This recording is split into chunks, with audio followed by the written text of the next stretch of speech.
지옥의 20번째 괴가 풍지관괴인데요. 그 바람풍, 바람 아래 땅이 있는 괴인데, 풍지관의 이 이제 볼관자인데, 볼관은 불교에서도 굉장히 관찰이 아주 중요하고, 그래서 이제 관세모살 이 다 관자를 쓰는데, 기독교 수행에서도 이제 관상수도를 많이 하잖아요. 그렇죠. 볼관, 관. 이제 이렇게 예수님을 딱 머릿속에 그리면서 관상수도도 하고.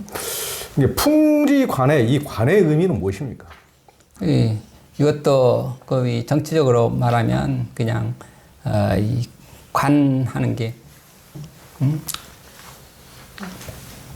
나라를 다스리는데, 나라를 이끌어가는데 백성들이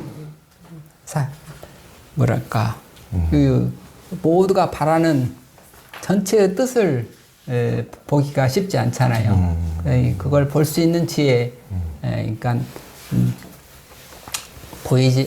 보이지 않는 하늘의 뜻을 볼 수 있는 그런 관을 말하는 건데, 일반적으로 관이라 그러면 불교에서도 중요하게 생각하고, 정말 기독교에서도 관하는 거는 하나님을 만나는 것을 이게 관상이라고 하는 거고, 불교에서도 관하는 것은 깨달음의 세계를 하는 거고, 근데 왜 관자를 썼나 그러면은, 본다고 할 때는 볼 견자가 있고 볼 관자가 있는데, 본다 하는 건 눈으로 보는 것, 보이는 것을 보는 것은 볼 견자라고 하는 거고, 보이지 않는 세계를 보는 것을 관이라고 하는 거죠. 그러니까 보이지 않는다 그러면 뭐 말로는 백성의 뜻 하지만 백성의 뜻은 안 보이죠. 이게 너무 백성이라고 하는 게 한두 사람, 이 사람 만나서 백성의 뜻이라고 할 수 없는 거고, 우리 지금 5천만 국민이 있는데 5천만 국민의 뜻이 뭔지 그걸 이렇게 그런 것들을 큰 보이지 않는, 너무 커서 보이지 않는 세계를 보는 것도 관이죠.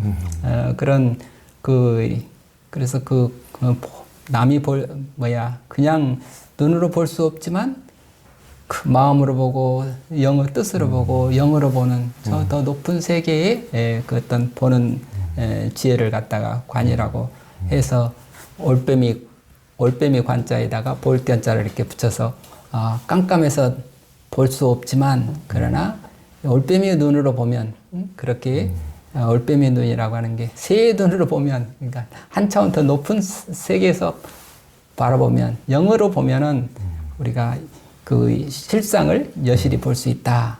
그래서 정치적으로 보면 우리나라의 비전이 뭔지, 우리 앞날이 비전을 아까 예측 모델이라 했잖아요. 미래 예측 모델. 우리가 앞으로 가야 될 길이 어떤 거다. 우리가 가야 될 이상이 이런 거다. 그 길을 가는데 어떤 문제가 있겠다 하는 것들을 여실히 보고 비전을 제시할 수 있는 그런 지혜를 여기서는 풍지관이라 이렇게 말을 했습니다.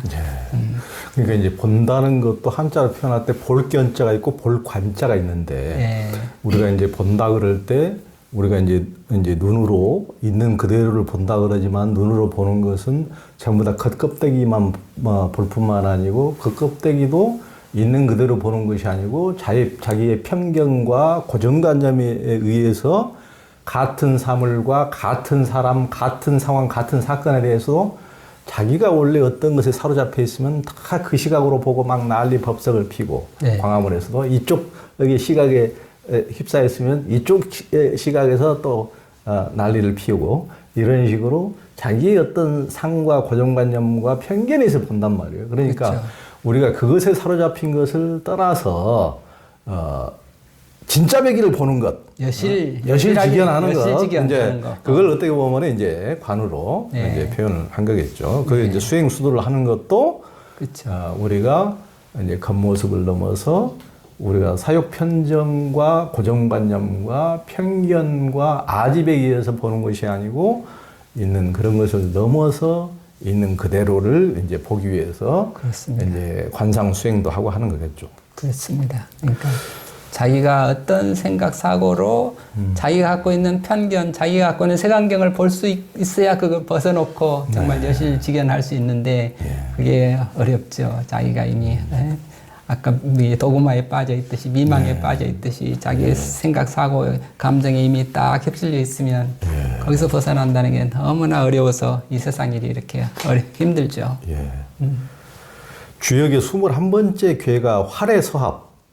이것이 이제 사회의 악을 제거한 것이라고 했는데, 사회의 악을 제거하고 이를 실행하기 위해서 한 주역의 지혜는 무엇입니까?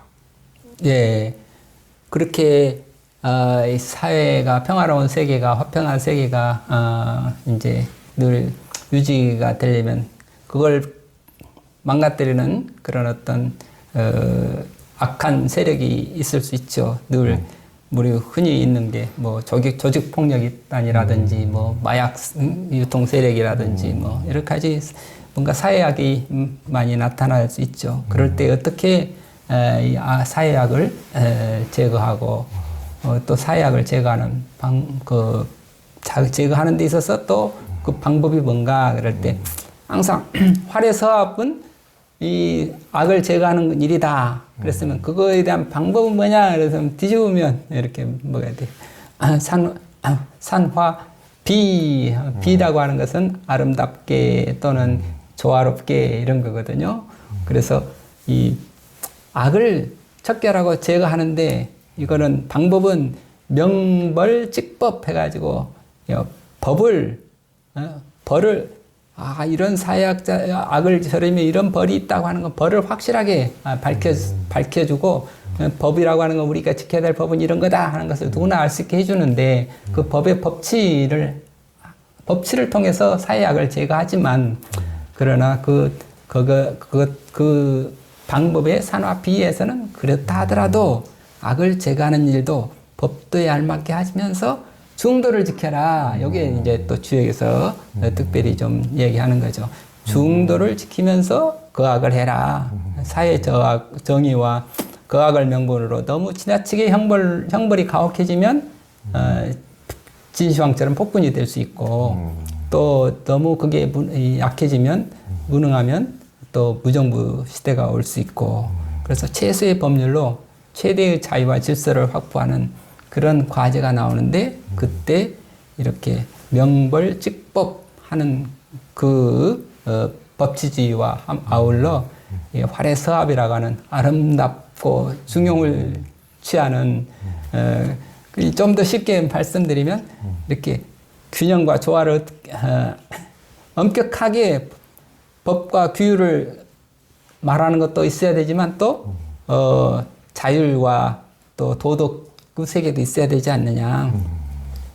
그러니까 자율적인 도덕과 종교로 가능한 한 감화시키는 그런 부분도 있어야 되겠고, 그 다음에 형벌제도, 형벌을 가지고 엄하게 다스리는 것과 이 두 개가 자율과 타율이 잘 조화를 이루는 그 균형을, 중도를 잡아야지 어느 한쪽만 치우치면 그것도 악이 된다. 그게 또 주역에서 말하는 좀 독특한 점이라 하겠습니다. 그냥 명벌직분만 가지고 그냥 다 해결하면 될 것 같은데 법치만 갖고도 또 안 된다. 그 법치만 갖고도 또 그게 지나치면 또 새로운 악이 될 수 있다. 그래서 그걸 어떻게 조화를 이룰 수 있느냐.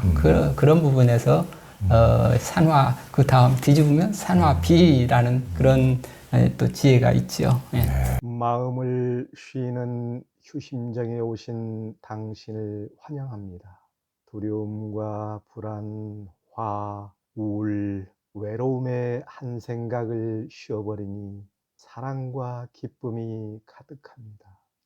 평화로운 생각과 언행으로 자신과 세상을 이롭고 밝게 만드시는 당신을 존경하고 축복하고 찬탄합니다.